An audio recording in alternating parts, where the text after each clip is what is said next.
試咪試咪試咪咪咪咪咪。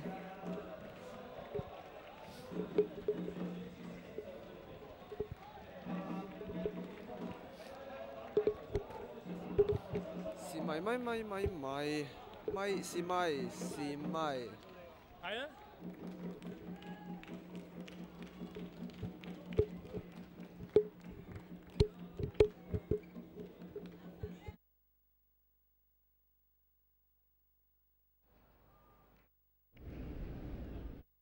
Hello，hello，靚仔。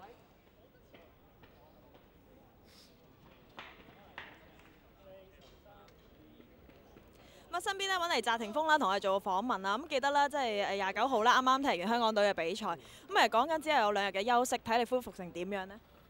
體力都恢復得一半咯，但係自己都冇乜太踢咯。係啊。咁我講翻呢場波啦，咁其實俾對方呢就係追翻成2-2啊。咁好多時咧領先嘅時間都好少啊，就俾人追翻啦。會唔會喺防守方面呢有少少鬆懈咗？我哋隊波應該體能唔夠咯，可能即係導致到又唔在意咯，所以就變咗失波嘅。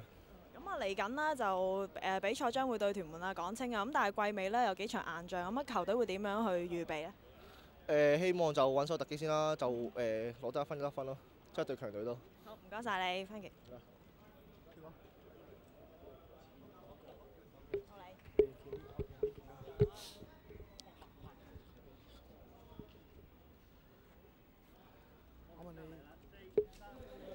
喺我身邊就係公民有份入波嘅球員譚樂軒啊！咁啊，僆仔，咁啊入咗今季第2球啦。你覺得入咗波之後呢，球隊唔能夠贏波有冇啲可惜啊？有啊，咁我一開始入到嚟我都估唔到入波，但係之後臨後尾有幾個 chance，但係把握唔到。我覺得其實今場可以贏到波，但係真係有啲可惜。咁啊嚟緊啦，咁啊喺禮拜2就會踢亞協杯啦。咁啊距離嘅時間相當之短啦，擔唔擔心球隊嘅體力恢復唔夠快呢？都唔擔心嘅，因為其實我哋準備都幾充足嘅，之前都有翻大陸集訓嗰啲，咁因為都特登即係收起咗佢可能亞協嗰個陣容咁，可能恢復方面應該都唔係好擔心。咁啊希望啦，你哋喺嚟緊嘅亞協杯嘅賽事啦，都要能夠有好嘅成績啊！好 ，thank you。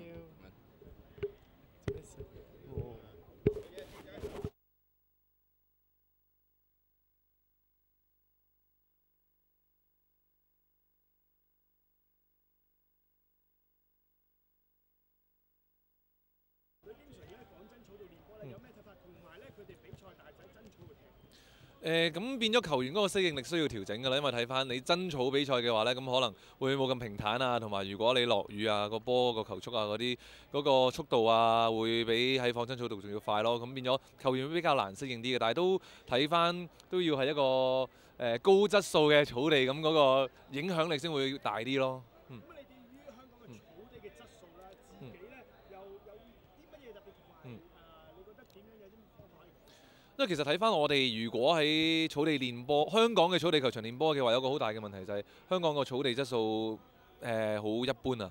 咁我哋球隊會顧慮到球員可能會容易拗柴啊、受傷啊，甚至乎好多時如果有啲落雨嘅情況嘅話會封場啊。所以球隊喺迫於無奈嘅情況之下，大部分時間都會喺翻仿真草嘅場地度練習咯。咁其實球員都有投訴過呢個問題，但係佢哋都諒解到會方嗰個情況咯。咁佢哋都認為其實如果以香港嗰個球場質素嚟講啦，喺仿真草練波會比喺真草練波會比較好啲。